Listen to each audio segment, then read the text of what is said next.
Look at verse 6. So a person who doesn't view God as a generous father, what are they really doing when they're praying to God? This is what they're doing in verse 6. But let him ask in faith with no doubting. This is a person who is doubting. Now, I'm going to explain what that word doubting means. For the one who doubts is like a wave of the sea that is driven and tossed by the wind. The word doubt is not referring to somebody who genuinely questions God. God doesn't have a problem with you questioning what's going on. Throughout Scripture, he lets people question him. He's not insecure. The word doubt is the word judging, or to judge or to make distinctions. So a person who's a doubting person in this context is somebody who is later in verse 7 called a double-minded person. A double-minded person is like split desires. One part of their mind knows the right answer. God is sovereign over everything. I should always go to him in prayer. He is fully in control. But the other part of your mind says, but I can handle this. This is something that I could figure out. Or, God's really not going to answer this kind of stuff. That's ridiculous, right? So on part of you, half of you is like, yes, I know who God is, but the other half of you doesn't actually believe that. Do you see the double-mindedness? Why? Because we're so practical. Okay, I'll go to you, God. I trust you, but I'm going to have plan B and C and D just in case this prayer isn't really heard. Yeah, I'm going to trust you with my finances, but let me get 3 other jobs on the side and steal my own way in just in case. Do you see that double-mindedness? You see, what you're doing is you're making judgments and distinctions on which area in your life God can answer and intervene and which area he cannot. Okay, this is a God problem. I think he can really address this. I don't need God for this. I got this. This is what a doubting person is. It's not a person who genuinely struggles with question. God doesn't have a problem with that. He has a problem with, this is what a hypocrite is, two-faced. They seem to portray, they trust God, they trust his wisdom, but they're going to their own resources, they're going to their own perspective, they're relying on their own perspective instead of surrendering to God's perspective. But here's the thing, if you truly believe that God is a generous father, why wouldn't you go to him for every little problem?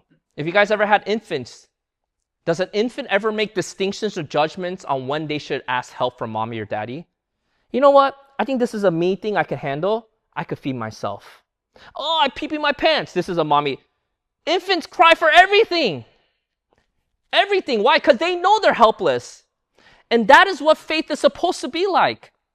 We think that somehow it's immature to act like an infant and be so dependent on God. It's actually the reverse. You know what immaturity means in the Christian faith? Where you think you are so independent. That's immaturity. You know what maturity looks like? Dependence. The person who prays to God for every little thing, that's actually a mature person because they are cognizant of their shortcomings and they know, even if something as small as this, I need God's wisdom for it. Like how many of you guys, was something started as a small problem, you didn't go to God for it and just escalated, and it became a problem that was so big you couldn't control? How many fights start with something so small that could have been squashed if you just pray to God for wisdom and patience in that moment, but you just let it escalate and it becomes what? People's marriages fall apart for it. Churches split over it. You see that?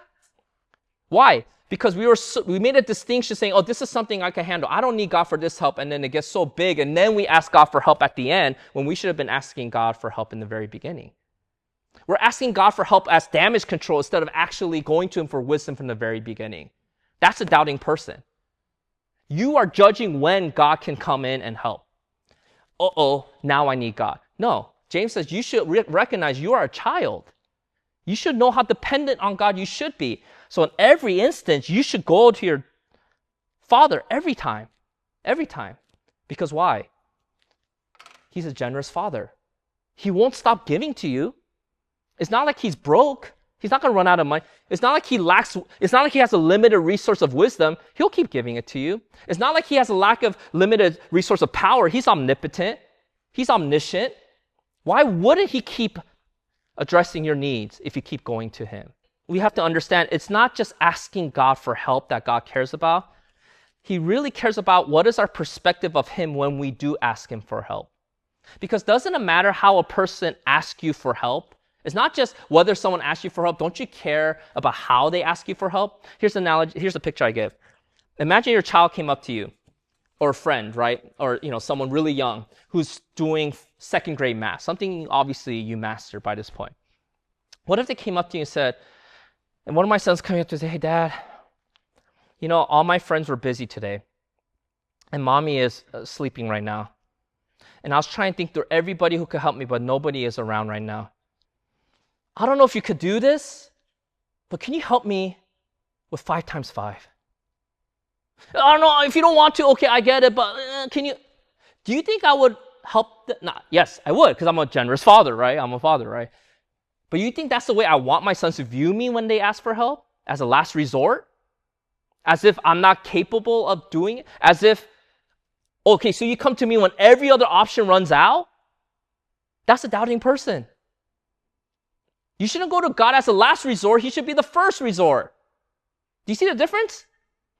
Oh, I'll go to God after my money runs out. You go to God before your money runs out.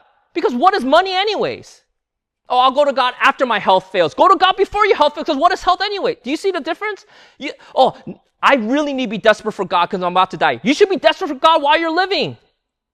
Because your life is in the palm of His hands anyways. If you really claim to believe the things you say about God, that He is sovereign, and He's the one keeping your heart beating, He's the one that does His grace is the one sustaining your life, why wouldn't you go to Him as a first resort? Either you don't believe that He's as generous as He claims to be, or you're being a doubting person, you're making judgments and distinctions on when God should help and when He doesn't need to help.